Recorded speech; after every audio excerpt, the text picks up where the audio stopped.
आप कहते हैं दारू पीना पाप है, चिकन खाना पाप है क्योंकि उसमें जान है। दारू में ऐसी कौन सी चीज मिली होती है कि उसको पीने से पाप हो जाता? अगर आप पी के कुछ गलत कर रहे हैं तो फिर गलत है लॉजिकली, तो फिर पाप क्यों? और अगर दारू में नशा चुकी होता है, अगर वो पाप है, तो फिर तो पुड़िया खाना, सिगरेट पीना, सारी चीजें पाप में आ जाएंगी। पाप अलग विषय है, अभी मैं समझा देता हूँ आपको। जब हमारा देश गुलाम था जी, तो एक अंग्रेज ने एक पंडित जी की कनपटी पे बंदूक रखी और अंग्रेज ने कहा, ये पंडित जी यहाँ आओ, तुम बड़े पुजारी हो? हाँ पुजारी हूँ। हिंदू हो? हाँ। आज मैं तुम्हें गोली मारूंगा। पंडित जी बोले, क्यों मारोगे? बोले, आज 4 चीजें तुम्हारे सामने हैं। अंग्रेज ने 4 चीजें पंडित जी के सामने रखी। पहले, पराई स्त्री लाके रख दी, तुझे आज इसके संग रहना है। दूसरा, मांस रख दिया, आज तुझे मांस खाना है। और तीसरा, ढेर सारा सोना रख दिया। इतना सोना तो रोज भीख मांगता है ना, ले जा सोना। और चौथी, दारू रख दी, शराब। इन 4 में एक चीज तुझे लेनी पड़ेगी, नहीं लेगा तो गोली मारूंगा। बोल क्या लेता है? पंडित जी बोले, पराई औरत तो मैं नहीं देख सकता, मार दो गोली मुझे, पर मैं पराई स्त्री के, मेरी माँ बहन, मेरे संस्कार ऐसे हैं कि ये मेरी माँ बहन और बेटी है, ये मैं मर जाऊंगा पर चरित्र में दाग नहीं लगने दूंगा, तो ये स्त्री तो मैं नहीं ले सकता। अब मांस भी मेरे धर्म के खिलाफ है, आप गोली मार दो, मैं ब्राह्मण हूं, मैं मर जाऊंगा पर ये धर्म नहीं छोड़ूंगा। और रहा ये सोना भी नहीं लूंगा, क्योंकि मैं भीख इसलिए बेईमानी करता तो भीख क्यों मांगता? मैं ईमानदारी से भीख मांग के खा सकता हूं, बेईमानी का करोड़ों नहीं ले सकता, इसलिए सोना भी नहीं लूंगा। हाँ, पंडित जी को लगा ये तो पानी है, दारू शराब, उनको दारू पानी लगा, ये तो पानी है। पंडित जी को बेचारों को पता नहीं था कि दारू का क्या मजा है। अब उनको लगा ये पानी है, पिएंगे निकल जाएगी। पानी समझ के पंडित जी ने बोला कि चलो गोली कनपटी में बंदूक रखा है, चलो पी लेते हैं, अभी निकल जाएगी शाम तक। पंडित जी ने दारू पी, और जब दारू पी ली तो दारू जब पी तो नशा चढ़ा, और जब नशा शराब का जब नशा चढ़ता है तो इंसान नहीं रह जाता। जैसे स्त्रियों को, जिसको ऑपरेशन होता है ना, तो रीढ़ की हड्डी में डॉक्टर एक इंजेक्शन लगाते हैं जिससे शून्य हो जाती है। वो अंग क्या हो जाता है? कोई भी ऑपरेशन में डॉक्टर आपको शून्य कर देता है। उसी तरह शराब आपके मस्तिष्क को, आपके सोचने विचारने की क्षमता को शून्य कर देती है, माइंड को शून्य कर देती है।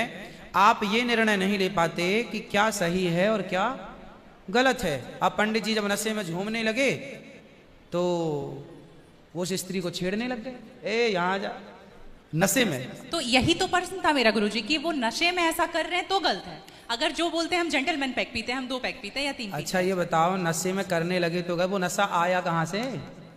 शराब जहां से आया वही तो गलत है। नहीं तो गुरुजी, सारे फसाद की जड़ तो वही है। गुरुजी जब ज्यादा पी ले रहे हैं तो ऐसा हो रहा है, जो कम पी रहे हैं और ये कह रहे हैं कि कम पीने से ऐसा नहीं होता, आप ज्यादा। हमारे यहाँ 5 महापाप गिनाए हैं शास्त्रों ने जी, 5 महापाप, उनमें से एक शराब है। शराब है, हाँ। शराब को महापाप इसलिए कहा गया है, ये बुद्धि भ्रष्ट, शराब पीने वाली की बुद्धि सात्विक नहीं हो सकती।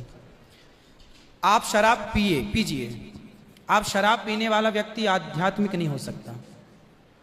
जो ईश्वर से कनेक्टिविटी है, जो हम आध्यात्म जगत की बात करते हैं, देखो आप शराब पीने के शराब लोग क्यों पीते हैं? शराब कौन पीता है? समाज में 2 किस्म के लोग होते हैं। एक वो होते हैं, जैसे मैं सात्विक हूं, आप सात्विक हैं, आप चाहते हैं कि मैं भजन करूं भगवान का, ज्यादा हाय नहीं, शांत खुश भगवान के चिंतन में। एक तो इस प्रकार का आदमी है भगवत चिंतन में, वो ज्यादा खाता भी नहीं। एक आदमी कैसा है जो विषय भोगी है। शराब शरीर को गर्म करती है, शराब शरीर को गर्मी पहुंचाती है। और जो व्यक्ति भोगी होता है, जिसे भोगों को भोगना है, वो लोग शराब का उपयोग करते हैं अपने भोगों की क्षमता को बढ़ाने के लिए। अब जिसे भोगना है वो तो अपनी क्षमता भोगों की बढ़ाए और शराब पिए, परंतु जिसे भगवत प्राप्ति करना हो, ईश्वर से नेह करना हो, मन लगाना हो, संत लोग 1 टाइम भोजन करते हैं, 2 टाइम नहीं खाते। बोले शरीर को केवल जिंदा रखना है, ज्यादा खिलाएंगे तो शरीर फिर हानिकारक है, मन भटकेगा। इसलिए यदि आपके अंदर ईश्वर की प्राप्ति की साधना है तो आपका आहार विहार शुद्ध अपने आप हो जाएगा। और मन में यदि कामना है तो फिर लोग तो चरस भी पीते हैं, अफीम भी लेते हैं। ये सब चरस अफीम क्या करती हैं? शरीर को उत्तेजित करती हैं। ये सब शरीर को उत्तेजित करने वाले पदार्थ हैं। तो बाकी जितने भी नशा वाली चीज हैं, हाँ। गुटखा, खैनी, दारू जो भी हैं, ये सारे फिर उतने ही इक्विवेलेंटली सब नुकसानदायक है। खैनी से कैंसर होता है, सिगरेट से लंग्स खराब होते हैं। गुल से क्या होता है गुरुजी? किससे? गुल जो करते हैं, गुल क्या होता वो है? पाउडर एक होता है ना? नहीं, वो मैं जानता नहीं। चरस अफीम क्या कहते हैं? क्या है बेटा? ड्रग्स? नहीं नहीं, वो ड्रग्स नहीं होता, डब्बे में आता है गुल। नहीं, वो गांव के लोग को मैंने देखा करते हुए। हाँ, तंबाकू चूना? नहीं, वो मैं उसके बारे में पहली बार सुन रहा हूँ, अब रिसर्च करना पड़ेगा वो चीज क्या है। मतलब कुछ भी नशीला पदार्थ देखो गलत गलत है। सब गलत है। सब गलत। शराब कौन सी सही है? सिगरेट कोई पिए तो कौन सा समझदार है? आप खैनी खाएं, गुटखा खाएं, अब कौन सही? इसे कौन कहे? मूर्ख ही सही कहेगा, खाने वाला ही सही कह सकता है। तो मतलब सब इक्वली उतना ही पाप है। पाप पुण्य अलग विषय हो गया। नहीं गुरुजी, आप कहते हैं कि दारू शराब भी- को पाप माना गया है, बाकी ये चीजों सारी में- चीज पाप के अंतर्गत है। अब सेहत खराब हो ही जाएगी। शराब के नशे को पाप माना गया है, बाकी चीजें गलत हैं। ठीक है। महापाप में शराब को लिया गया है, बाकी चीजों को गलत। सही कैसे हो सकती है खैनी और सिगरेट और बाकी चीजें? महापाप में शराब को गिना। देखो, एक होता है महापाप, एक होता है पाप। जी। महापाप 5 प्रकार के हैं, पाप अनेक प्रकार के हैं। तो पाप है, गलत है, ये सब चीजें गलत हैं। शराब महापाप है। आगे ठीक है गुरुजी, मेरा लास्ट प्रश्न आपके माध्यम से ये बुलवाना है। बहुत सारे लोग खच्चर पर जाते हैं केदारनाथ, और वैष्णो देवी भी जाते हैं खच्चर पे। अगर आप देख रहे हैं तो अभी रिसेंट का वीडियोस देखे होंगे, तो उनको चरस पिला करके लेकर के लोग जा रहे हैं। किसको? खच्चर को जी। एक नाक बंद करके एक नाक से पिला रहे हैं, और आपको यहाँ पे बहुत सारे लोग एडमायर करते हैं, इवन 11 मिलियन लोग एडमायर करते हैं। अगर आप ये बोल देंगे कि आप धाम जाते हो तो जाओ, लेकिन पैदल जाओ, इनका प्रयोग मत करो, तो मेरे लिए बहुत अच्छा होगा, क्योंकि हम बहुत ज्यादा ही एनिमल लवर हैं। तो ये देख करके लगा था मुझे कि कभी आऊंगी यहाँ तो आपके माध्यम इसलिए से पहले जरूर के लोग जब तीर्थ यात्रा पर वहां केदारनाथ बद्रीनाथ जाते थे तो इस उद्देश्य से जाते थे कि अब वापस नहीं आना। पहले के लोग जाते थे इस उद्देश्य से कि अब वापस नहीं आना, वहीं भगवत धाम में चले जाएंगे। आजकल इसलिए आज के जमाने में तीर्थ इत्यादि जवानी में ही कर लो। माँ बाप को समय है, पांव हाथ चल रहे हैं तो करा दो। भजन करो मस्त जवानी में, बुढ़ापा किसने देखा। तो समय से सब कर लो, बुढ़ापे में फिर तो खच्चर ही बचेगा। तो बुढ़ापे जो देखो बूढ़े लोग हैं जो नहीं चल पा रहे हैं, पर आस्था है दर्शन की, तो वो अपने हिसाब से जाते हैं। नहीं तो गुरुजी हेलीकॉप्टर भी तो है ना? हाँ, हेलीकॉप्टर का बजट सबका नहीं होता। हेलीकॉप्टर से सब नहीं जा सकते ना, उसकी टिकट ही महंगी है, 25-50 हज़ार रुपये लगता है, लाख रुपए भी लगता होगा, भगवान जाने, मुझे नहीं पता कितना लगता है। अब सामान्य आदमी कहाँ वो 50 हज़ार की टिकट कटाएगा, वो तो 1000-2000 दे के जाना चाहेगा।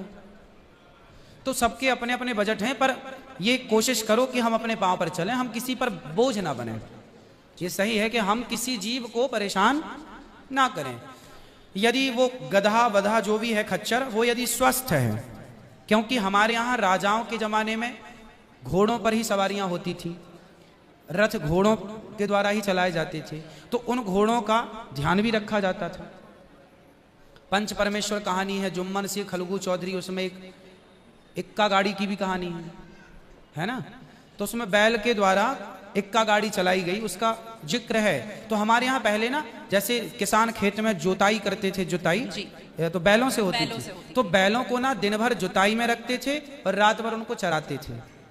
रात भर वो अच्छा घास खाएं, दिन भर उनको जब भी गर्मी पड़े 2 घंटे का रेस्ट, 2 घंटे छोड़ दें, वो चर लें, वो पानी पी लें, मतलब उनका प्रॉपर ख्याल रखा जाता था।